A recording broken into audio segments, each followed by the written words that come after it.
Web Kizomba TV, o canal da Resistência Viva em Mato Grosso. Eu sou Cristina Soares e nós estamos iniciando mais um Momento da Negritude. Bom, vocês perceberam, né, gente, que a gente tem falado sobre rota da ancestralidade. Na semana passada nós tivemos uma entrevista belíssima com a vereadora Edna Sampaio e hoje nós vamos ter outra entrevista que é com a Gabriela Rangel. A Gabriela Rangel, ela participou da rota também com a gente e ela faz parte, gente, de um projeto que é belíssimo, que se chama Psicanálise na Rua. Psicanálise na Rua atende, né, pessoas moradoras em situação de rua. E é assim, é incrível. E a Gabriela tem muito a contribuir com a rota, ela tem contribuído com a rota desde sempre. E vocês vão ver na entrevista dela como que é sentir, como que é participar dessa rota.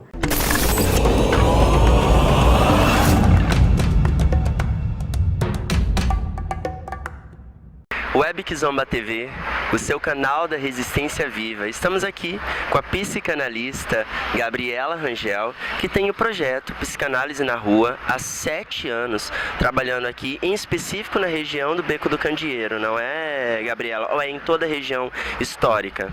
Então, a gente compreende região desde uma perspectiva, assim, até, posso dizer, da saúde mental, né?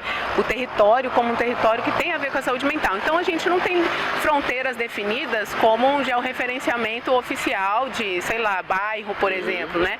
Que tem esse contorno, assim, que é uma linha. As nossas fronteiras são borradas, mas a gente trabalha com a população de rua. Ela também se desloca, com né? certeza, ela vai para o né? Porto, ela vai para Várzea Grande, às vezes é atendida lá no CAPS de Várzea Grande. Então, assim, essa fronteira é meio borrada, mas o umbigo, vamos dizer, o umbigo do sonho, né? Como a gente fala do Freud, o umbigo do sonho é a estátua da chacina do Beco do Candeeiro. Ah, sim.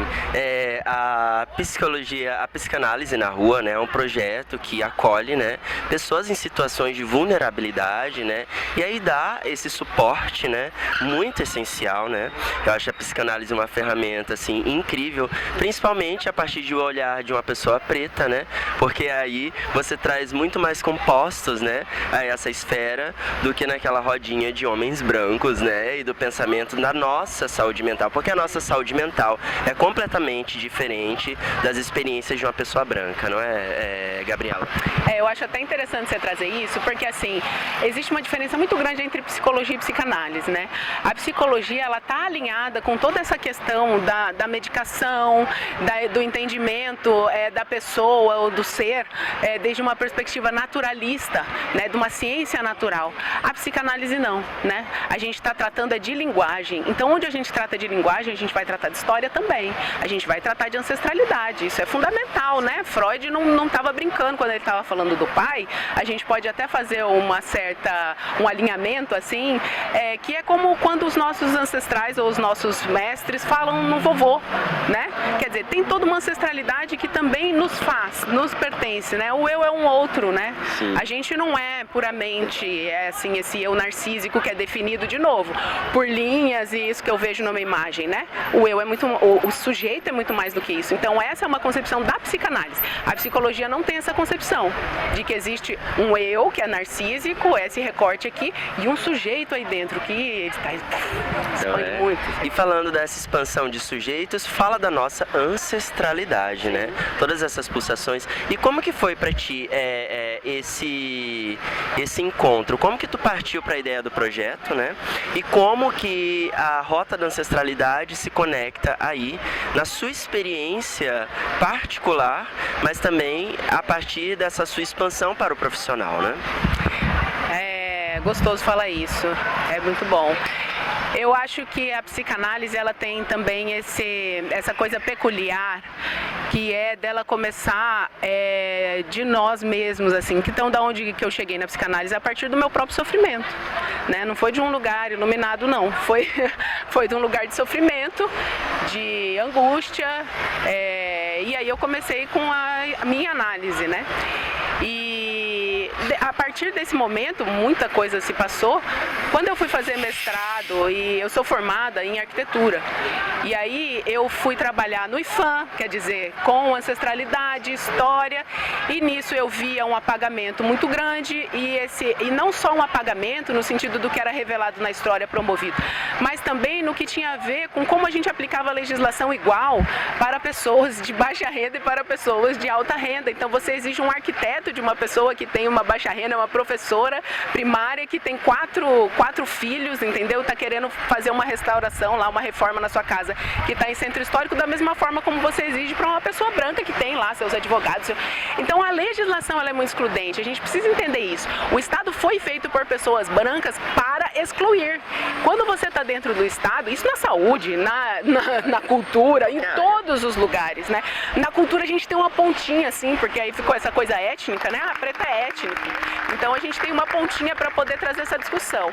Mas a minha angústia me levou para antropologia e já tinha me levado para análise pessoal há muito tempo.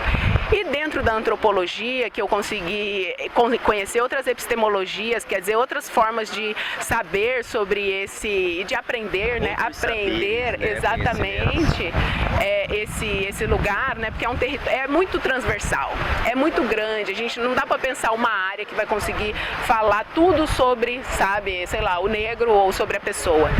E eu comecei a sentir que dentro da antropologia era muito legal, mas que faltava alguma coisa que era assim, o que eu faço por esse território? O que eu faço? Tá, eu venho aqui, estudo eles e vou embora. O que eu faço? Vou dar devolutiva, vou mostrar para a população de rua como é o território deles. Isso também me incomodava. E o que eu sentia é que existia uma grande necessidade, mais do que de água, mais do que de comida, mais do que qualquer coisa, de escuta. Escuta. Escuta é a coisa mais respeitosa que você faz por uma pessoa. E aí eu tive que me meter com a psicanálise em grau, gênero e número para entender o que é escuta. Sim. Né? E aí, no mesmo momento, a minha mãe, que é a Adriana Rangel, que é psicóloga psicanalista há muitos anos, na época era 20 anos, agora já tem muito mais que isso, estava fazendo um trabalho de campo que era psicanálise na rua, e aí eu me engajei no projeto. Por ali também quis me haver com a formação de psicanalista, para não fazer uma escuta lado B, uma escutinha, fazer uma escuta de verdade. E aí entrei no Laço Analítico Escola de Psicanálise. E hoje sou não, né? Eu digo assim, a gente psicanaliza, né? A gente não é psicanalista, a gente psicanaliza. A gente, para alguns, em alguns momentos, a gente não é um ser que está o tempo todo, analista, analisando as coisas, né? Então, foi assim. E aí hoje eu acho que a Rota da Ancestralidade ela é uma expressão na prática da psicanálise na rua. Da psicanálise na rua, queria dizer assim, mais do que só o projeto, que também é um projeto ou psicanálise na rua, mas a psicanálise na rua tem a ver com isso, que é retirar do recalque, entendeu? Abrir aí, vamos falar disso, vamos falar de escravidão, vamos falar do que dói. A gente precisa falar, né? A gente precisa tratar. Para tratar, a gente precisa ver como é que a gente trata alguma coisa que a gente não vê, né? Que está em ausência. Precisa aparecer. Então eu acho muito bacana isso, que eu acho que a psicanálise na rua, eu gosto mais de falar assim, ela fez esse alinhamento com a cultura, com a Rota da Ancestralidade, que já está na base assim mesmo da psicanálise, para poder, assim, vamos dizer, suspender um pouquinho o recalque para a gente ir tratando, né, as coisas e a cidade ir tratando, sabe? Então tem essa conexão com a Rota que eu acho assim belíssima. Que maravilha, é um projeto belíssimo, a psicanálise na rua, também acho, não é, por favor, e assim, de permitir a nossa feminilidade, né, não tá nesse escopo patriarcal, né, de subjugação de nossas energias. Nós temos prótons e elétrons, positivo, negativo, masculino, feminino, então é bom que nos assumamos em todas as nossas potencialidades e como o nosso feminino, né? As nossas raízes, né? Matriarcais, nossas línguas mães, elas foram amputadas, né? De nossas línguas, mas elas ainda pulsam. nas nossas veias, no nosso código. Então, assim, é uma retomada maravilhosa. Muita gratidão. Que lindo, assim, porque você tá falando de língua, né? E eu te falei que a psicanálise tem a ver com língua, Sim, linguagem. com certeza. Então, assim, é isso, sabe? Assim, Lalang, a gente é atravessado por isso no nosso corpo, né? Sim, com certeza. E é uma potência, é uma potencialidade. Então, a psicanálise em si, ela já é decolonial, sabe? Sim. E isso é maravilhoso. A gente tem que trazer isso. A psicanálise quer dizer isso pro mundo também. Eu acho que a gente está num momento em que a psicanálise quer dizer isso pro mundo. Existe um pessoal fazendo um trabalho na UFMG de clínicas de borda, sabe? Que tá dizendo isso. A psicanálise, ela mudou. E a gente quer que vocês saibam. Que maravilha. Uma coisa muito séria, esses dias eu tava lá no MISC e eu fiquei 2 horas. E nesse calorzão, né, nessas questões das mudanças do clima, né, que nós, como sociedade, precisamos nos mover para combater essa questão, que é simples, né, regeneração de solos, né, a gente pensar aí como a gente vai fazer essa recomposição, né, sistemas não monoculturais de produção de alimentos, né, enfim. E daí eu observei que em 2 horas apenas uma pessoa que, assim, de longe a gente podia falar assim, branca, foi lá em situação de vulnerabilidade, né, e tal, as pessoas pretas. Então aquilo que em 1888, né, dizem que foi a libertação e que nossas ancestrais, né, elas foram expulsas, né, e coibidas, nós que éramos crianças à época, éramos proibidas, enquanto o pessoal que vinha da Ucrânia, da Itália, ia tudo para a Igreja Católica aprender português, a gente entrava lá e era expulsa de lá, né, então isso prossegue, né, a gente tem, né, como sociedade, o dever de cuidar. Então, assim, observando essas questões, né, que em 2 horas, somente uma pessoa, de longe, assim, a gente podia falar uma pessoa branca, todas as outras pessoas pretas, ou de traços que eu chamo de amefricanos, né, ameríndios africanos, como eu, né, que sou bantu, pancararu, tupinambá, né, sou descendente de pessoas, né, dessas etnias de África e Pindorama, Brasil. Então, assim, como que você convida, vamos dizer assim, né, as pessoas que estão otorgadas aos cargos públicos, né, o executivo, né, o legislativo, né, todas essas dinâmicas para estar junto contigo na psicanálise na rua, né, a psicanálise da rua, para a gente gerar um projeto, né, de cuidado com as nossas e com os nossos. Como que você faria isso? Eu tô te jogando na roda aqui, em público, na rede, né? Porque isso é importante, porque você que tá em casa, você que toma ação, você que vai em quem tá otorgado, exige isso. E a partir desse conhecimento, bora lá com a nossa psicanalista Gabriela Rangel. Então, eu acredito muito na micropolítica. Eu acho que existem momentos e espaços onde a gente deveria dizer coisas que a gente engole. Às vezes, uma dona de casa dentro de um bairro é amiga, mãe, sei lá, mãe de um colega de um vereador, ou trabalha na casa de um político rico. E como a gente vê, né? A gente vê os nossos trabalhando nesses lugares. E eu acho que às vezes essas pessoas deixam de dizer coisas do simples, do tipo assim, o senhor viu o que está acontecendo na Rota da Ancestralidade? Só. Não precisa nem convidar. Quando você convida, você demanda. A primeira coisa que uma pessoa faz com a demanda é não querer atender. Aí vem aqui, não vou. É a primeira coisa, que o sujeito é um negativo, entendeu? Ele nega.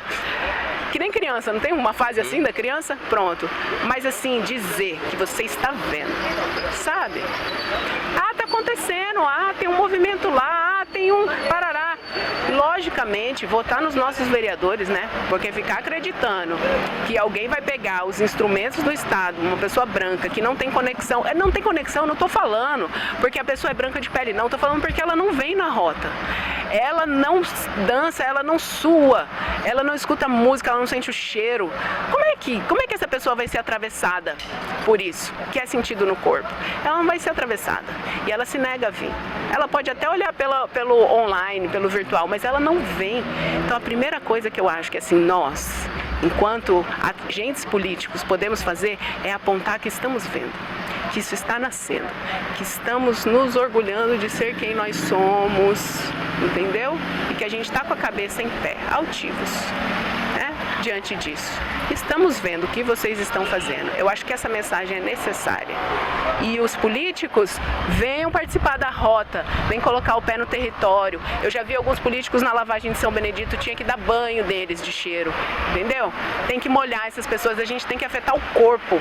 Não é essa coisa de intelecto, é ocidental e branca. E quando eles nos prendem nisso como um conhecimento, a gente fica lutando com as armas deles. A gente tem que lutar com as nossas. E a nossa é o afeto.